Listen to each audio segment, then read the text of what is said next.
They were promised freedom. All they had to do was stay awake for 30 days. But what happened in that chamber wasn't science. It was a descent into hell. Late 1940s, the Soviet Union, a secret military bunker buried deep beneath the snow. Researchers wanted to test a new experimental gas, a stimulant that would eliminate the need for sleep. To test it, they chose 5 political prisoners, men who were already sentenced to death. The deal was simple. Survive the experiment, and you will be set free. It was a lie. They were never meant to leave that room alive. The chamber was sealed. Inside, they had books, running water, and cots to sleep on. But no bedding. They were not supposed to sleep. Then, the gas was turned on. A thick, rust-colored fog filled the room. Days 1 to 3 passed normally. The subjects talked, laughed, and read books. They shared stories of their past.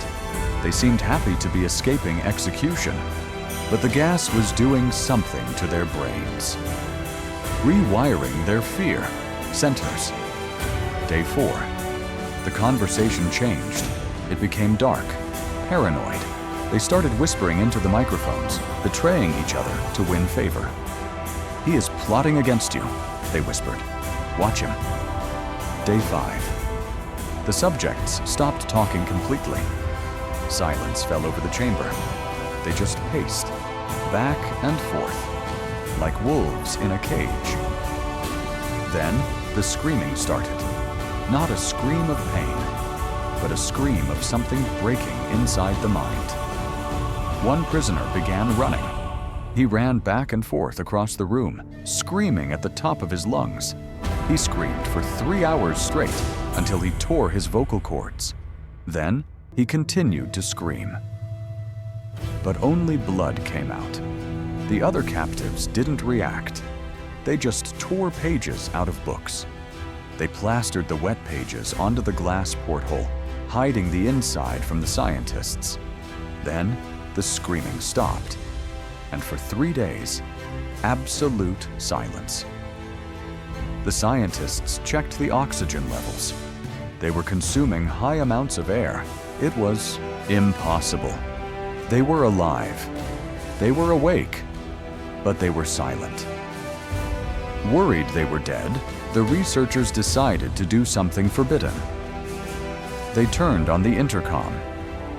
"We are opening the chamber to test the microphones. Step away from the door and lie flat on the floor, or you will be shot. Compliance will earn you your freedom." They expected screams. They expected begging, but they heard a single, calm voice. "We no longer want to be freed." The scientists looked at each other in horror. "Open the door," the commander ordered. The hatch was opened. Fresh air rushed into the room, replacing the orange gas. Immediately, the subjects began to scream. They covered their faces from the fresh air. "Put the gas back," they begged. "We need the gas." Soldiers rushed inside to restrain them. And that is when they saw the food. The rations were untouched. The subjects had been eating themselves. The extraction was supposed to be easy, but the subjects fought like demons. They didn't punch or kick. They used their teeth. One soldier lost his throat. Another had his testicles ripped off. 5 soldiers died that day. It took a squad of armed men to drag 3 malnourished skeletons out of the room. Once outside, the subjects began to scream again. "The gas! Give us the gas!" They were taken to the medical bay. The doctors tried to sedate them with morphine. It didn't work. The subject laughed as the needle broke against his skin. They injected him with enough tranquilizer to kill an elephant. He was still awake. The doctor had no choice. He began surgery without anesthesia. As the scalpel cut into his flesh, the subject didn't scream. He smiled. The nurse looked at his face and froze. He was whispering something. "Keep cutting," he whispered. keep cutting. His organs were exposed. His heart was beating in the open air. Finally, one subject closed his eyes. The moment he fell asleep, he died. Sleep was no longer rest. Sleep was death. The autopsy revealed something impossible. His blood had triple the oxygen level of a normal human. The remaining survivors screamed, "Do not let us sleep! The gas! The gas!" The commander arrived. He looked at the chaos and made a cold decision.